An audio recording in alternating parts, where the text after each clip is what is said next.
Hello students, today we will discuss the assignment of chapter 3 of geography, which is migration, for your preparation for unit test. First we will take an overview of the lesson. First, the definition of the migration. Migration एक तरह से क्या है कि movement है लोगों की एक प्लेस से दूसरी प्लेस तक, जब उनकी इंटेंशन हो कि हमें वहाँ पे सेटल डाउन होना है। अब इसके कई कारण हो सकते हैं, ठीक है, कि उन्हें वहाँ पे जो फैसिलिटीज़ हैं वो अच्छी नहीं मिल रही, एजुकेशन अच्छी नहीं मिल रही, उन्हें यहाँ पे इंफ्रास्ट्रक्चर अच्छा नहीं है, उन्हें यहाँ उनकी जॉब अपॉर्चुनिटीज़ अच्छी नहीं है, इसीलिए वो माइग्रेट होते हैं। देन अब इनके दो फैक्टर कॉजेज होते हैं, एक तो पुश फैक्टर्स हो गए, एक पुल फैक्टर्स हो गए। पुश फैक्टर्स में क्या होता है कि जब किसी रीजंस की वजह से लोग वहाँ से माइग्रेट हो जाते हैं अपनी होम कंट्री से, तो वो पुश फैक्टर्स हो गए, ठीक है। सपोज करते हैं कि वहाँ पे वॉर चल रही है, तो अब उन्हें मजबूरी में वहाँ से निकलना होगा, ठीक है।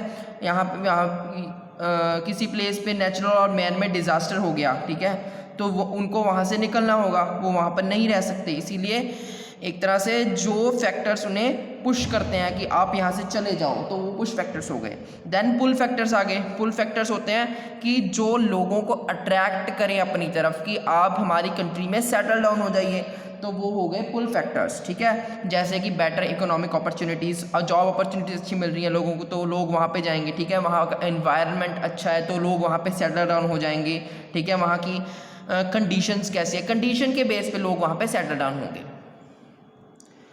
देन अब माइग्रेशन की भी टाइप्स हैं, ठीक है, कई टाइप की माइग्रेशन है। सबसे पहले रूरल अर्बन माइग्रेशन, लोग रूरल एरिया से अर्बन एरियाज़ में जाते हैं, शिफ्ट होते हैं in order to get better employment opportunities, better infrastructure, ठीक है, इसीलिए वो मूव हो जाते हैं वहाँ पे।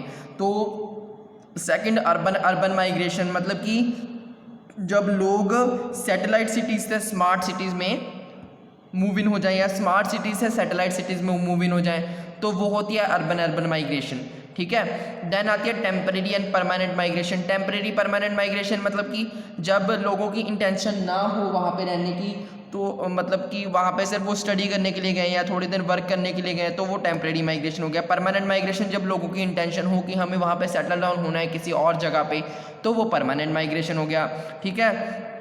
देन फोर्स्ड माइग्रेशन क्या होता है, जब गवर्नमेंट की पॉलिसीज़ लोगों को फोर्स करते हैं कि आप यहाँ से चले जाओ, कंट्री को छोड़ दो, ठीक है, तो एक तरह से वो हो गई फोर्स्ड माइग्रेशन।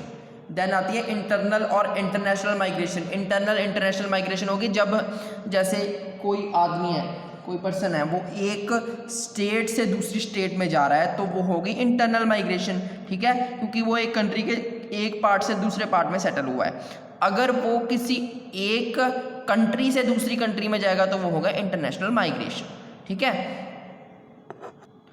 अब माइग्रेशन के इम्पैक्ट्स क्या होते हैं, ठीक है। सबसे पहले इसके मेरिट्स भी होते हैं, डीमेरिट्स भी होते हैं। मेरिट्स में क्या होता है कि अगर लोग मूव मतलब कंट्री से चले जाएंगे दूसरी कंट्री में, तो उस कंट्री में अब गवर्नमेंट के पास कुछ ही लोग होंगे जिनको उन्हें फीड करना है, उनको एम्प्लॉयमेंट देनी है, तो एम्प्लॉयमेंट अपॉर्चुनिटीज़ बढ़ जाएंगी, ठीक है। वहाँ पे लैंड ज़्यादा होगा, ठीक है, लैंड मतलब कि ज़्यादा क्राउडेड एरियाज़ नहीं होंगे।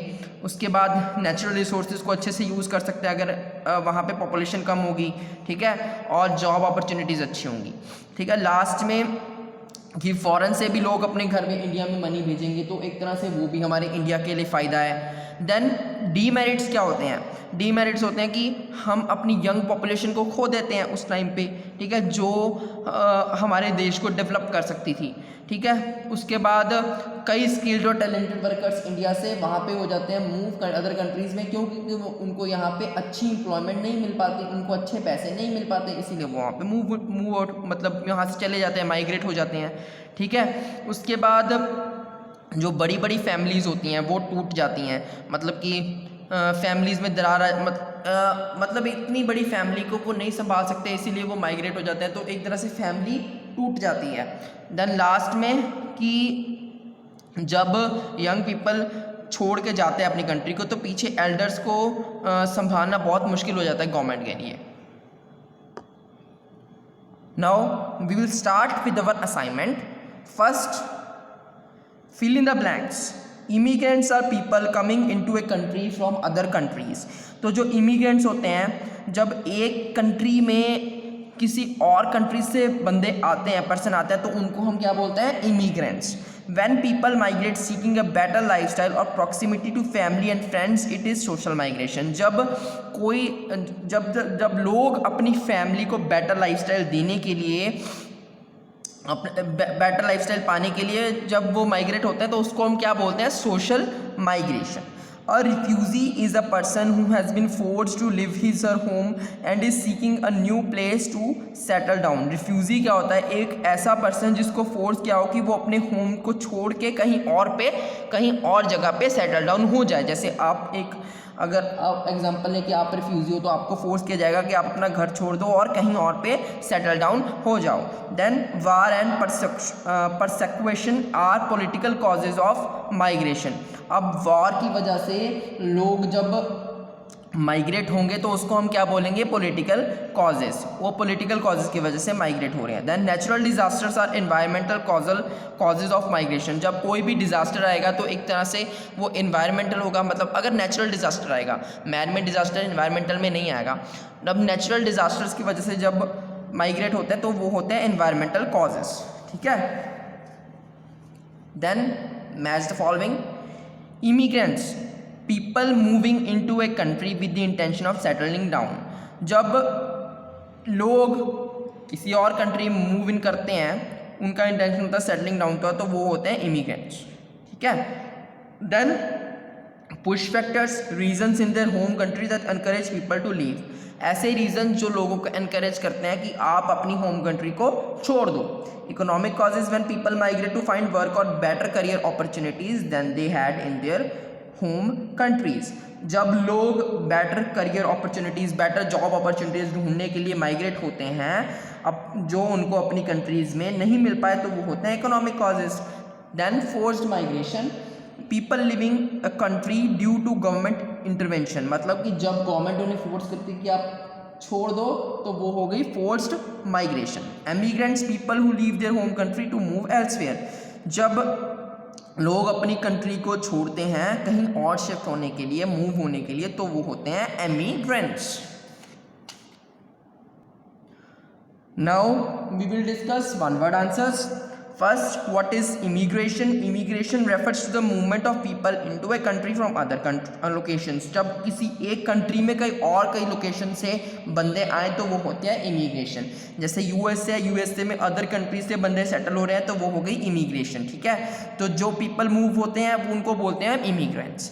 Then what is human trafficking? When people help sneak others in new destination, force them to work illegally, it is called human trafficking. जब कई लोग ऐसे होते हैं जो लोगों को इलीगली दूसरी जगह पे लेके जाते हैं, वहाँ पे इलीगली काम करवाते हैं, तो वो होती है ह्यूमन ट्रैफिकिंग। ठीक है। स्नीक मतलब secretly. Then what is pull factors? The factors that attract people to settle in another country are called pull factors. जो फैक्टर्स लोगों को अट्रैक्ट करते हैं कि आप हमारी कंट्री में सेटल हो जाओ, तो वो होते हैं pull factors. Then last, push factors. What is push factor? The factors that encourage people to leave their countries. जो लोगों को फोर्स करते हैं कि आप अपनी होम कंट्रीज छोड़ दो, वो फैक्टर्स होते हैं push factors. So thank you students for today.